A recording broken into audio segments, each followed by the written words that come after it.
오늘 하나님 말씀 시편 67편 1절부터 7절까지 말씀입니다. 하나님은 어떻게 열방을 축복하실 것인가 생각해 보았습니다. 2021년 8월 15일 20년간 주둔한 미군이 철수하자 3개월 만에 아프가니스탄의 탈레반 세력이 수도 카불을 점령했습니다. 이후 벌어진 카불 공항 소식에 다들 너무 놀랐습니다. 어쩌다 저런 나라가 되었을까? 한반도 3배의 면적의 인구도 4천만이라고 하는데, 회교 국가라고 하는데 왜 저렇게 되었을까? 영국, 소련, 미국 같은 제국 때문인가? 내전 때문인가? 종교, 지리, 역사, 정치, 외교 문제가 복합적으로 얽혀 있으니 해법이 보이지 않습니다. 대체 국가가 무엇일까요? 얽히고 설킨 국제 문제에 대해서 하나님은 어떤 생각을 갖고 계실까요? 저렇게 힘든 나라에 대해서도 성경은 뭐라고 말씀하시고 있는 것이 있을까요? 성경의 구속사의 관점에서 국가를 보면 조금 생각의 가닥이 잡힙니다. 성경은 창조, 타락, 구속, 종말의 완성이라는 구속사의 순서를 보여주지요. 국가를 구속사와 연결시키면 이렇습니다. 열방은 하나님으로부터 창조되었다. 신명기 32장 8절에 이런 말씀이 있죠. 지극히 높으신 자가 민족들에게 기업을 주실 때, 인종을 나누실 때 이스라엘 자손 하나님의 아들들의 수효대로 백성들의 경계를 정하셨도다. 열방은 하나님의 심판 아래 있습니다. 열방의 역사는 하나님이 다스리십니다. 어떤 나라든 하나님의 심판의 대행자가 될 수 있습니다. 어떤 나라든 하나님의 긍휼을 받을 수 있습니다. 아프가니스탄은 하나님의 심판의 섭리가 너무 강하게 드러난 어떤 그런 국면 같습니다. 그러면 열방에 대한 하나님의 본 마음은 무엇일까요? 열방을 구속하실 생각이 있으실까요? 성경을 보면 하나님은 이스라엘을 회복하시어 이스라엘을 모델로 삼아서 열방을 회복시키려는 의도를 갖고 계시다. 이렇게 말씀합니다. 오늘 시편 67편은 이스라엘과 열방의 관계에 대한 말씀입니다. 오늘 시인은 하나님이 이스라엘에게 은혜를 주시고 복을 주셨다 이렇게 노래했지요. 하나님은 우리에게 은혜를 베푸사 복을 주시고 그의 얼굴빛을 우리에게 비추사 1절 말씀입니다. 하나님은 이스라엘을 새로운 나라로 만드신 사실상 이스라엘 국가의 창시자이십니다. 이스라엘은 하나님이 새로 창설한 신생 국가이지요. 아브라함 한 사람을 불렀습니다. 결국 이스라엘이라는 국가가 만들어졌습니다. 아브라함, 이삭, 야곱의 족장 시대를 지나서 모세 때 애굽에서 출애굽시키시어 가나안 땅을 여호수아로 하여금 정복하게 하신 다음에 나라를 만드셨지요. 하나님이 친히 다스리시는 12부족 연맹체가 되었습니다. 주변 국가는 왕정 국가였는데 이스라엘은 하나님이 친히 통치하시는 신정 국가였습니다. 사사를 통해 다스리셨습니다. 하나님은 이스라엘에게 계명을 주시고 계명을 주시는 만큼 축복해 주셨습니다. 하나님은 왜 이스라엘에게 그렇게 축복해 주셨을까요? 왜 이스라엘만 그렇게 편파적으로 축복해 주셨을까요? 다른 나라는 하나님의 축복을 받을 가치가 없어서 그런 것일까요? 아닙니다. 오늘 시인은 이렇게 노래했습니다. 온 백성은 기쁘고 즐겁게 노래할지니 주는 민족들을 공평히 심판하시며 땅 위의 나라를 다스리실 것임이니라. 4절 말씀이죠. 하나님은 공의의 하나님이시고 공평하게 다스리십니다. 그럼 무엇 때문에 이스라엘에게 그렇게 큰 축복을 주셨을까요? 하나님은 이스라엘을 모델을 삼아서 이스라엘이 받은 축복을 다른 열방들에게 알리고 싶어 하셨습니다. 오늘 2절 3절 말씀이죠. 주의 도를 땅 위에 주의 구원을 모든 나라에 알리소서. 하나님이여 민족들이 주를 찬송하게 하시며 모든 민족들이 주를 찬송하게 하소서. 그러면 먼저 어떻게 열방이 복을 받을 수 있을까 한번 고민해 봤습니다. 이스라엘이 먼저 축복을 받고 언약의 삶을 살면서 열방을 하나님 예배로 초대할 때 열방이 복을 받는다. 오늘 이렇게 시편은 말씀하고 있습니다. 첫 번째, 이스라엘이 하나님의 복을 받고 복을 잘 누려야 한다는 건데요. 6절, 7절 말씀, 땅이 그의 소산을 내어 주었으니 하나님 곧 우리 하나님이 우리에게 복을 주시리로다. 하나님이 우리에게 복을 주시리니 땅의 모든 끝이 하나님을 경외하리로다. 이스라엘이 먼저 복을 받아야 됩니다. 두 번째는 이스라엘이 열방을 하나님을 예배하는 자리로, 그러니까 초대하는 건데요.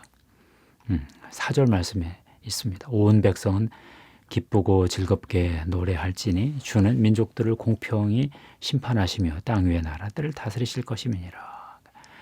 온 백성들에게 같이 노래하자는 건데요. 초대하는 거죠. 자기들이 받은 복을 간증하는 것입니다.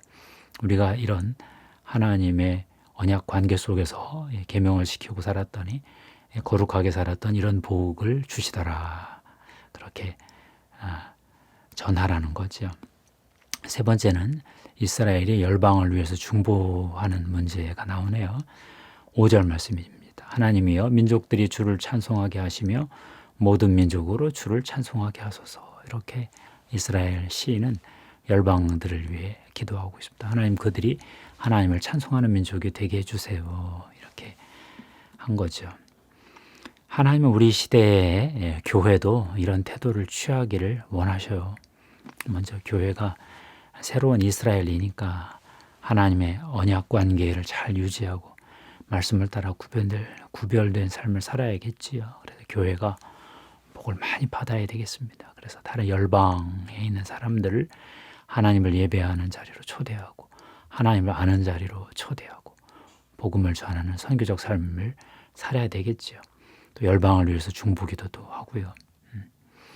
무엇보다도 그 나라를 잡고 있는 공중 권세를 분별하고 어떤 중보의 기도, 영적 싸움도 해야 되겠지요.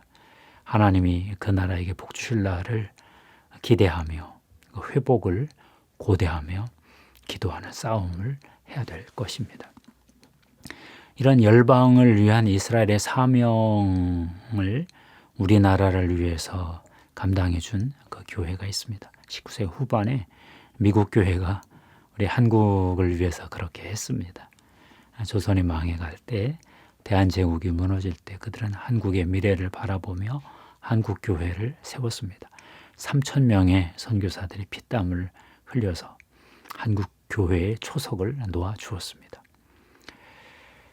성경은 최종적으로 열방 국가들이 하나님의 종말의 구원에 참여한다, 이렇게 계시록을 통해 말씀하고 있습니다. 종말에 가면 열방은 새 예루살렘 성에 참여할 것입니다. 모든 방언과 족속과 언어, 문화에서 사람들이 나와서 축복을 받을 것입니다.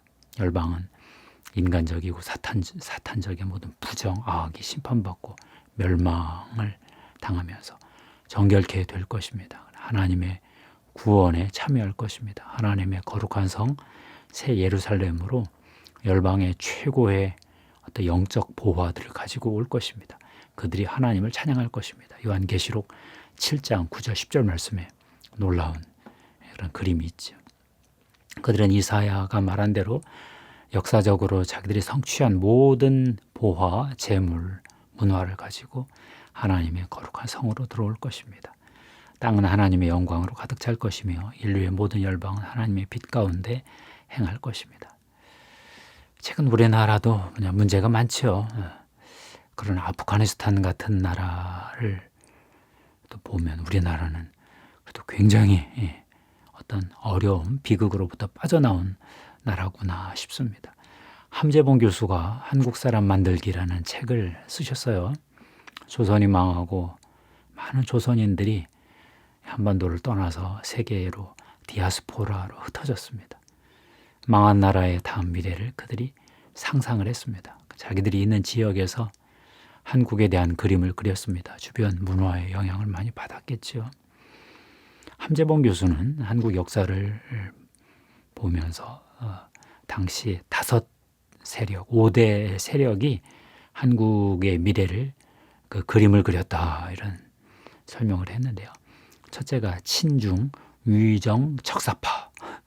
둘째가 친일 개화파, 셋째가 친미 기독교파, 넷째가 친러 공산주의파, 다섯 번째가 단군 인종주의파, 이렇게 분류를 하셨더라고요.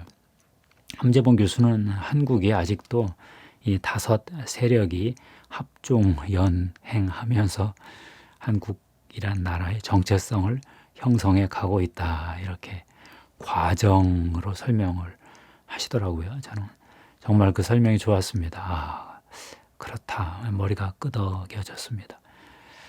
남쪽은 아무래도 친미파가 잡았고 북쪽은 친러 공산주의파가 잡은 건 사실인데, 남쪽에 더 어떤 연합이 더 많은 것 같죠.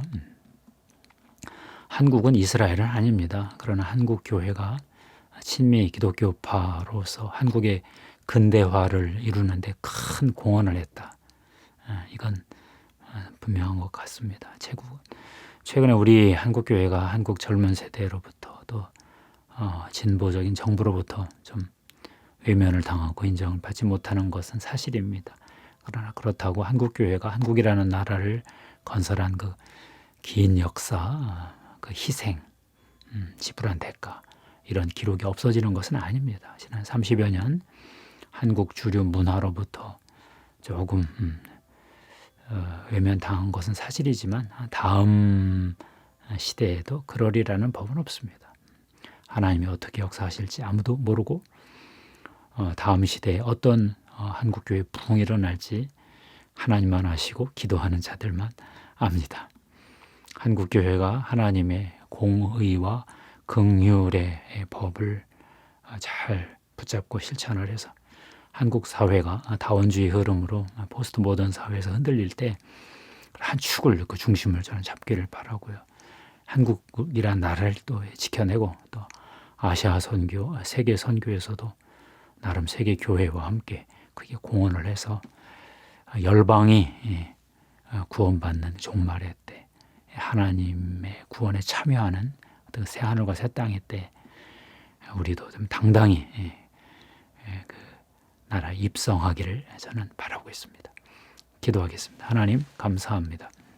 아프가니스탄을 바라보며 저희들이 옛날 과거의 슬픔도 생각나고 우리 조상들의 억울한 희생도 떠올라서 전쟁에 대한 공포도 또 다시 일어나서 마음이 힘들었습니다.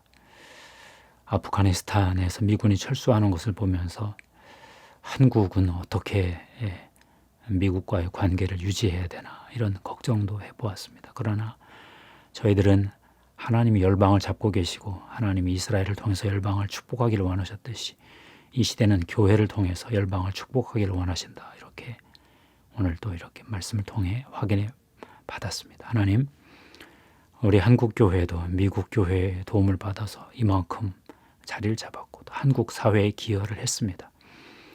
앞으로도 한국 교회가 하나님 말씀을 중심으로 공의와 긍휼의 법을 가지고 한국 사회를 또 지켜내고 세계 선교에 공헌을 해서 열방들의 구원에 어떤 기여하는 그런 교회 되게 해주시옵소서. 예수 그리스도의 십자가의 보혈에 피를 뿌리고 덮습니다. 성령님 기름 부어 주시옵소서. 우리 구주 예수님의 이름으로 기도하옵나이다. 아멘.